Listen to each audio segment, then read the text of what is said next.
In the summer of 2009, a woman sat in a Manhattan Starbucks with a laptop that was never connected to the internet. Her name was Anna Chapman. She ordered coffee. She smiled at strangers. She looked like any other New Yorker building a career in real estate. But Anna Chapman was a ghost, a deep-cover Russian spy living a life that didn't belong to her. And the laptop she carried wasn't for business. It was a weapon. The FBI had been watching her for months. They knew about the Starbucks visits. They knew about the invisible signals her computer was sending. Wireless bursts of encrypted data exchanged in seconds with a Russian handler passing on the street. No conversation, no contact, just technology designed to be untraceable. Except the Bureau had learned to see the invisible. And what they discovered inside those Wi-Fi networks would expose one of the most ambitious espionage operations since the Cold War. A spy ring so deeply embedded in American life that even their own children had no idea who their parents really were. Because when the arrests came in June 2010, it wasn't just covers that collapsed. It was entire lives built on lies.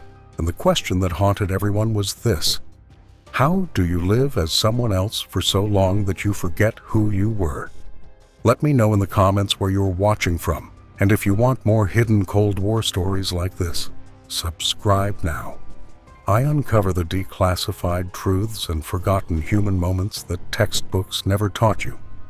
Now let's go back to the beginning, to the invisible war fought in coffee shops, to the woman who lived two lives, and to the moment everything fell apart. Anna Chapman was not born a spy. She was made into one. Born Anna Khrushchev in Volgograd in 1982, she grew up in a world where the Soviet Union was collapsing and Russia was struggling to find its identity. Her father was a diplomat, though declassified intelligence assessments suggest he was almost certainly KGB. From childhood, Anna would have understood that the world was divided into those who served the state and those who were disposable. Loyalty was not a choice. It was survival.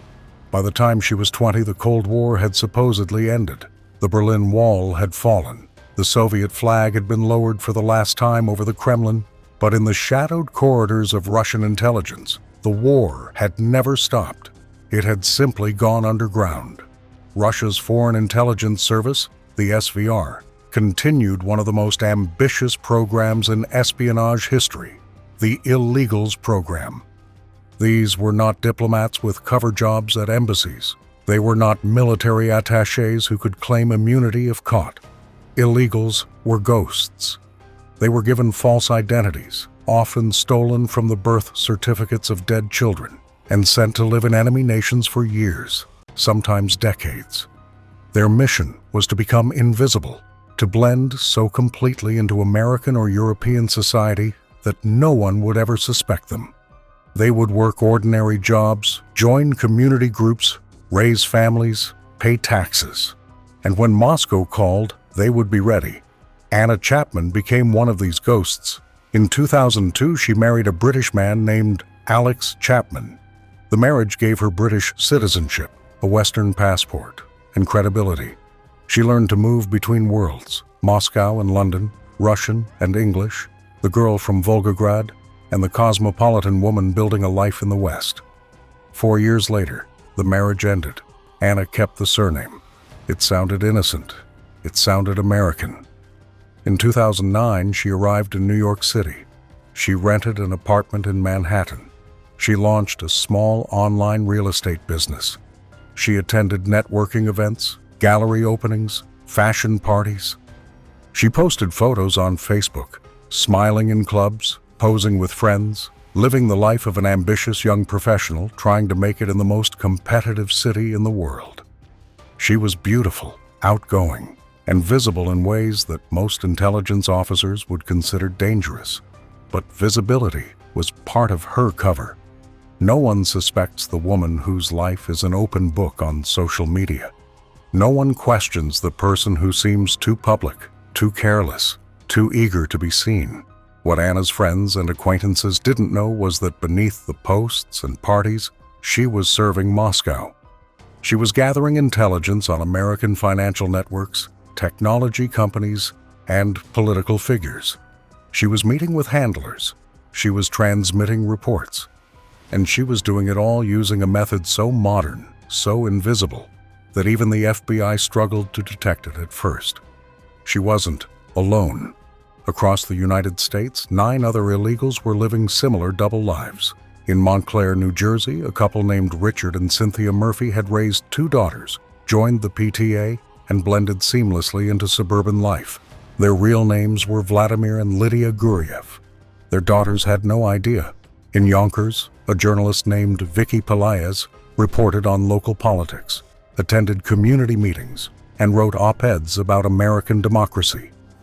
She was passing intelligence to Moscow the entire time. In Cambridge, Massachusetts, a couple who presented themselves as Canadian citizens had been living under stolen identities for more than a decade.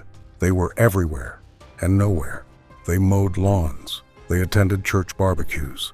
They complained about traffic and property taxes. And beneath it all, they carried a second identity like a stone in their chest. Heavy, hidden, never to be shared. The FBI had been tracking them for years. The operation was codenamed Ghost Stories, a reference to the phantom lives these agents were living.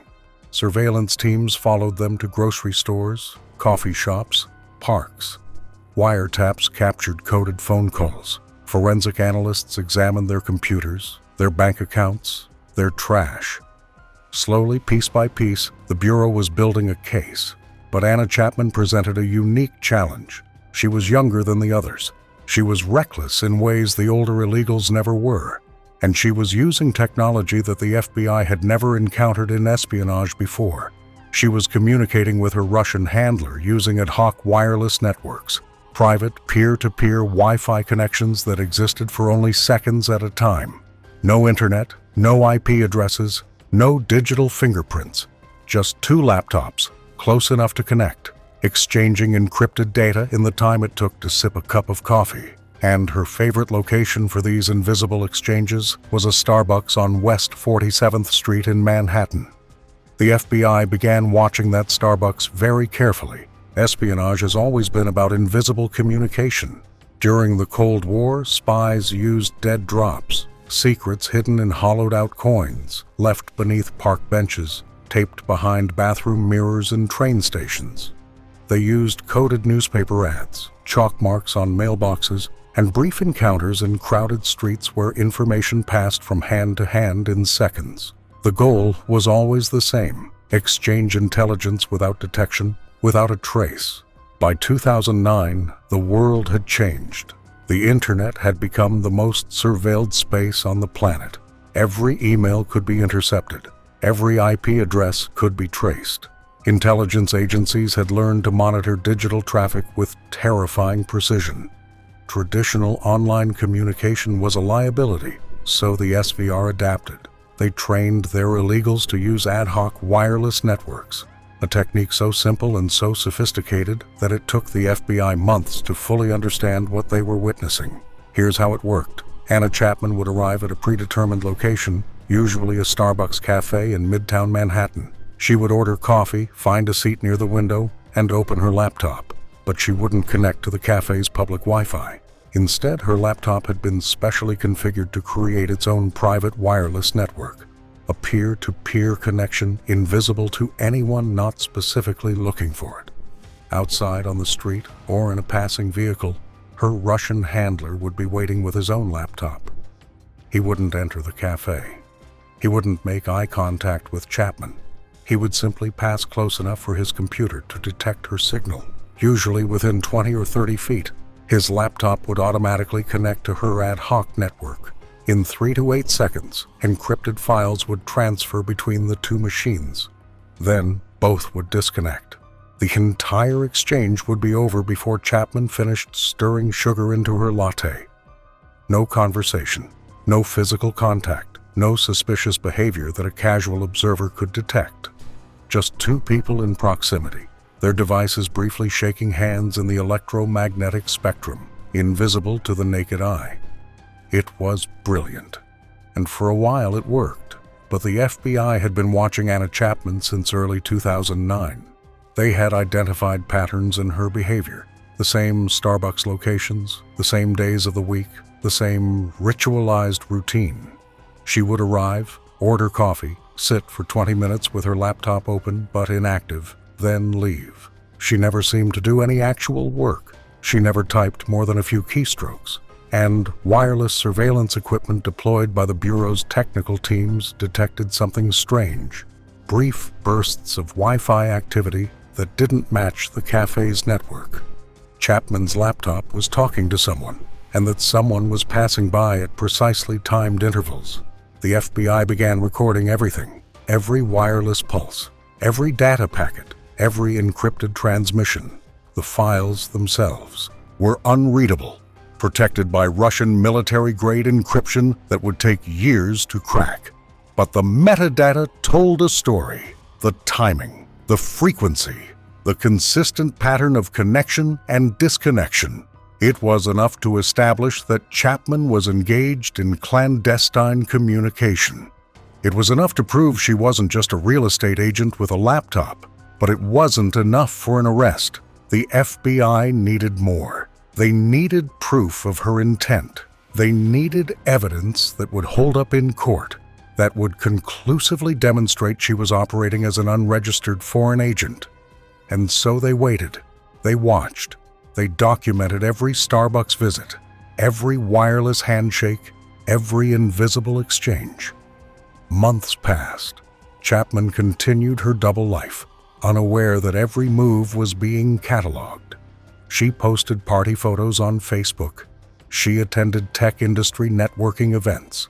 She flirted with wealthy investors and tech entrepreneurs, gathering gossip and fragments of information that might be valuable to Moscow. To everyone around her, she seemed harmless, charming, ambitious, maybe a little too eager to impress, but ultimately just another young woman trying to build a career in New York.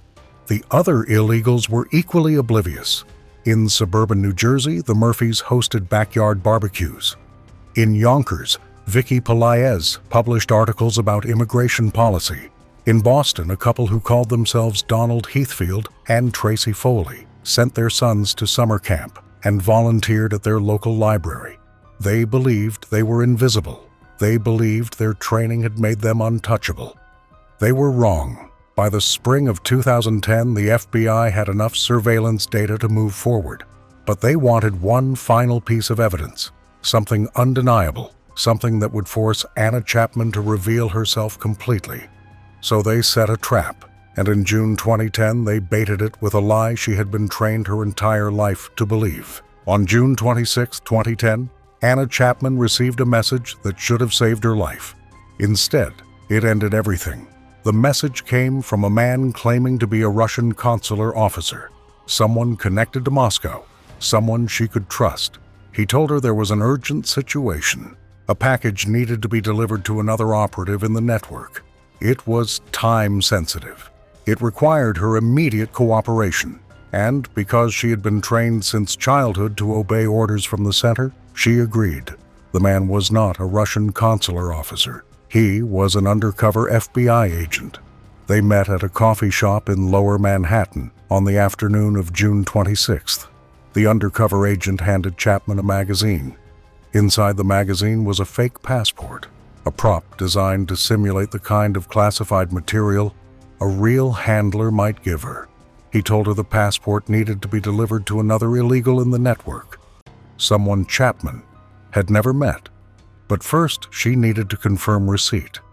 She needed to go to a specific location, open her laptop, establish the ad hoc network connection, and send a coded message back to Moscow confirming the handoff. Chapman accepted the package. According to FBI surveillance logs, she seemed uneasy. She asked questions. She hesitated. Something about the encounter felt wrong, though she couldn't articulate why. Perhaps it was the urgency. Perhaps it was the break in protocol. Or perhaps, somewhere beneath her training, her instincts were screaming that she had just walked into a trap. She left the coffee shop with a magazine tucked under her arm. FBI surveillance teams followed her through the streets of Manhattan. She walked for blocks, apparently thinking. She stopped in a pharmacy. She made a phone call. She seemed to be deliberating, weighing options. trying to decide whether to follow through with the instructions she had been given. Hours passed. Chapman went to a Starbucks, not her usual location, but one nearby. She sat down. She opened her laptop, and then she stopped. She didn't create the ad hoc network. She didn't send the confirmation message. Instead, she closed the computer. She sat there for nearly 20 minutes, staring into her coffee cup, paralyzed by indecision. The FBI agents watching her wondered if she knew. Had she realized the consular officer was fake? Had her training kicked in, telling her something was off? Or was she simply hesitating because the mission felt too exposed, too rushed, too dangerous?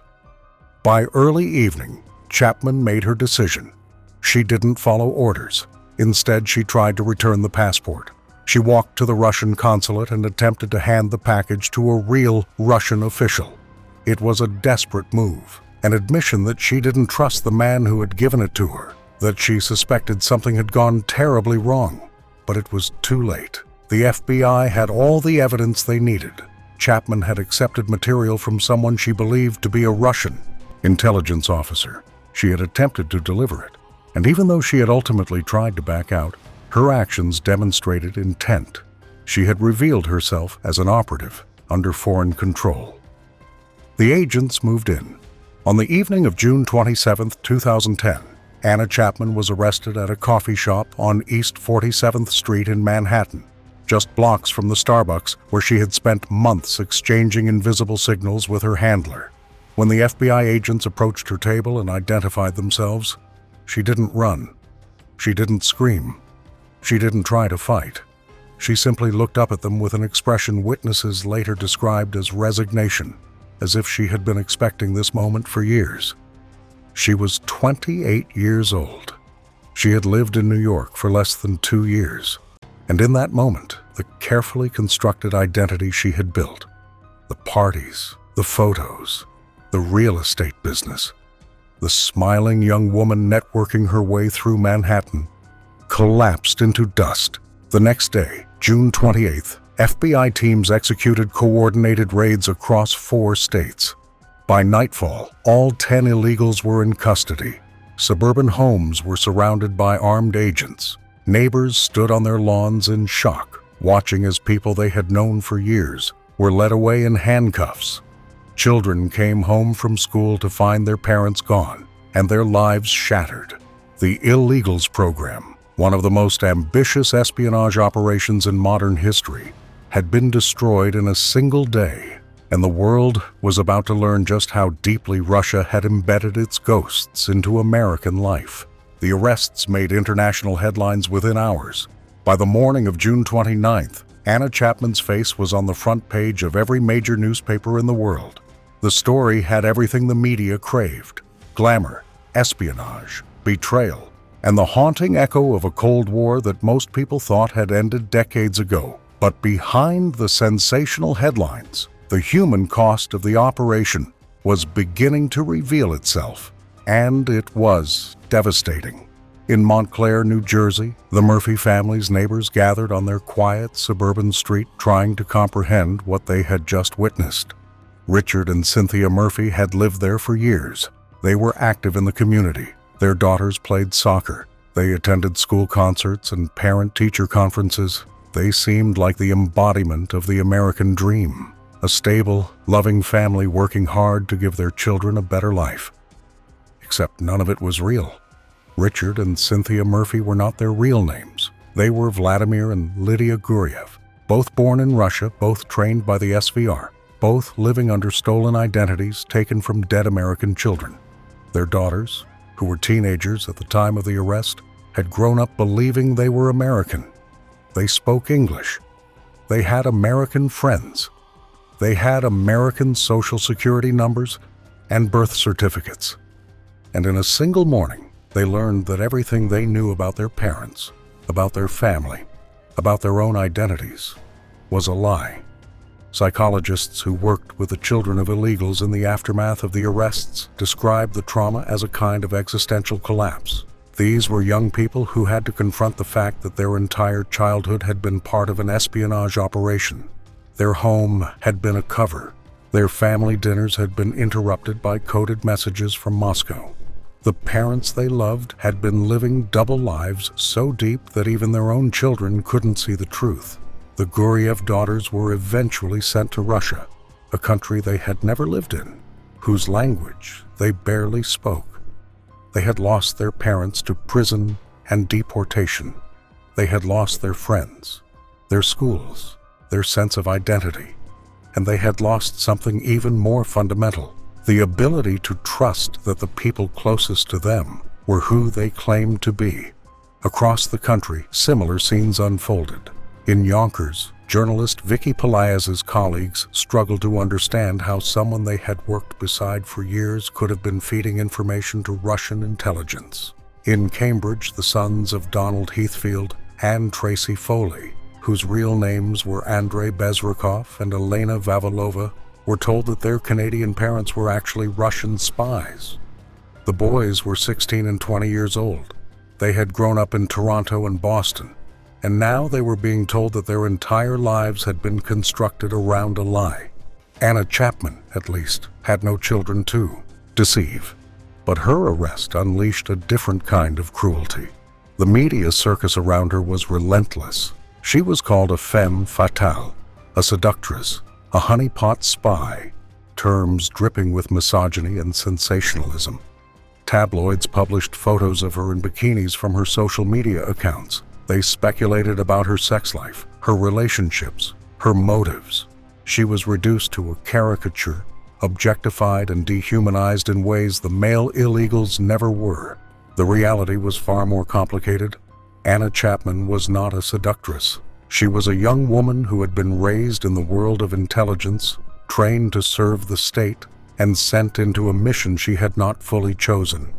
She had followed orders. She had tried to be invisible. And when the FBI closed in, she had hesitated, perhaps the first moment in her life when she had questioned what Moscow was asking her to do. But the world didn't see that. The world saw a spy, a traitor, a villain. Meanwhile, diplomatic negotiations were already underway. The arrests had created an international crisis. Russia denied any knowledge of the illegals.